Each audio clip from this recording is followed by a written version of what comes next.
Hello bachcho, let's see the question, and the question is the ionization constant of ammonium hydroxide is 1.77 into 10 power minus 5 is given.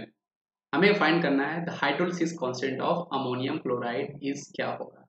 तो सबसे पहले बेटा ये जो हमारे पास ammonium chloride है, ये जो हमारे पास सॉल्ट है, एक्चुअल में इस सॉल्ट के पेरेंट एलिमेंट क्या है, मतलब पेरेंट एसिड और बेस क्या है। अगर आपको पता लगाना है तो आप इसको NH4OH और HCl, मतलब ये जो हमारा सॉल्ट है ये आपका वीक बेस और स्ट्रॉन्ग एसिड वाला सॉल्ट है।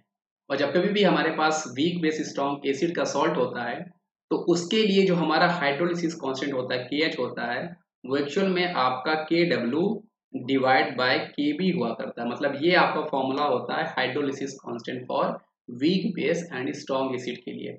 अब क्वेश्चन में देखो KW हमें ऑलरेडी पता होता है कि वाटर के लिए जो मतलब जो हमारे पास KW की जो वैल्यू होती है वो आपकी 1 इंटू 10 पावर -14 होती है। और KB यहाँ पर जो हम लोग KB यूज करेंगे, ये एक्चुअल में आपका जो वीक बेस होता है आपके सॉल्ट में, उसका इक्विलिब्रियम कांस्टेंट हुआ करता है, जो कि यहाँ पर क्वेश्चन में दिया हुआ है कि the ionisation constant of ammonium hydroxide, ये आपका अमोनियम हाइड्रोक्साइड है, इसी का आपका दिया है 1.77 इंटू 10 पावर -5 दिया हुआ है। अब आपको करना क्या है, बस इसी इक्वेशन को सॉल्व करना है, आपको आंसर मिल जाएगा। ये आपका 1 इंटू 10 पावर -9 डिवाइड बाय 1.77 जाने वाला है। अब यहाँ से हमें समझ में आ रहा है कि ये 1 से की जो वैल्यू है 1.77 आपका ज़्यादा है, तो ये ओवरऑल आपका 10 पावर -10 तक जाने वाला है। ये जो आपका है 10 पावर -10 चला जाएगा। इसलिए इसी के बेसिस में हम इस क्वेश्चन को सॉल्व कर सकते हैं, और इसका जो आपके पास सही जवाब होगा वो आपके पास ऑप्शन नंबर डी होगा। क्योंकि ये बड़ी वैल्यू है, आप इससे इसको डिवाइड करोगे तो एनी हाउ वैल्यू ये 0 पॉइंट समथिंग आने वाली है।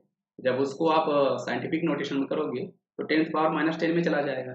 10 पावर-10 आपके पास यही है, इसलिए यही आपका सही जवाब हो जाएगा। तो आई होप आपको ये क्वेश्चन समझ में आया होगा।